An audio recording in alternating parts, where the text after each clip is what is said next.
আসসালামু আলাইকুম গাইস, কেমন আছেন সবাই? আশা করি ভালো আছেন। তো এই যে আমিও ভালো আছি। দেখেন এই যে বাসুলিয়া ঢুকতার নিছি। এই যে দেখেন এই যে ঢোকার পথে এই যে দেখেন এই যে কত সুন্দর একটা ভিউ। ভাবো আপনাদের মাঝখানে একটু তুলে ধরি জায়গাটা।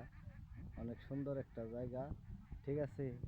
তো এই যে দেখেন এই যে পাবলিক বাসুলিয়া, বাসাইল বাসুলিয়া, ঠিক আছে?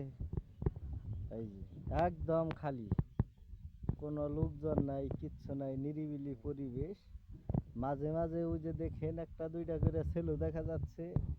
যত আকাম কুকাম আছে সব ওই সেলুর ভিতরে আছে, ঠিক আছে? বাপ মায় তো খবর রাখে না, স্কুলে যায় না, কলেজে যায় না, কোনো যায় কোনো ঠিক ঠিকানা কিচ্ছু নাই। এই যে দুই সাইডে যাও দেখা যায় ওই যে আশেপাশে দেখে নীলা খেলা নীলাভঙ্গি চলতেছে। এখানকার বাপ মায় করে সতর্ক হওয়া উচিত, ঠিক আছে? সবাই ভালো থাকবেন। আসসালামু আলাইকুম। আসসালামু আলাইকুম গাইস, কেমন আছেন সবাই? আশা করি ভালো আছেন। তো এই যে আমিও ভালো আছি। দেখেন এই যে বাসুলিয়া ঢুকতার নিছি। এই যে দেখেন এই যে ঢোকার পথে এই যে দেখেন এই যে কত সুন্দর একটা ভিউ। ভাবো আপনাদের মাঝখানে একটু তুলে ধরি জায়গাটা। অনেক সুন্দর একটা জায়গা, ঠিক আছে? তো এই যে দেখেন এই যে পাবলিক বাসুলিয়া, বাসাইল বাসুলিয়া, ঠিক আছে?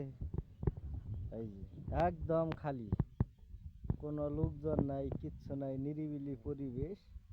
মাঝে মাঝে ওই যে দেখেন একটা দুইটা করে সেলু দেখা যাচ্ছে। যত আকাম কুকাম আছে সব ওই সেলুর ভিতরে আছে, ঠিক আছে? বাপ মায় তো খবর রাখে না, স্কুলে যায় না, কলেজে যায় না, কোনো যায় কোনো ঠিক ঠিকানা কিচ্ছু নাই। এই যে দুই সাইডে যাও দেখা যায় ওই যে আশেপাশে দেখে নীলা খেলা নীলাভঙ্গি চলতেছে। এখানকার বাপ মায় করে সতর্ক হওয়া উচিত, ঠিক আছে? সবাই ভালো থাকবেন। আসসালামু আলাইকুম।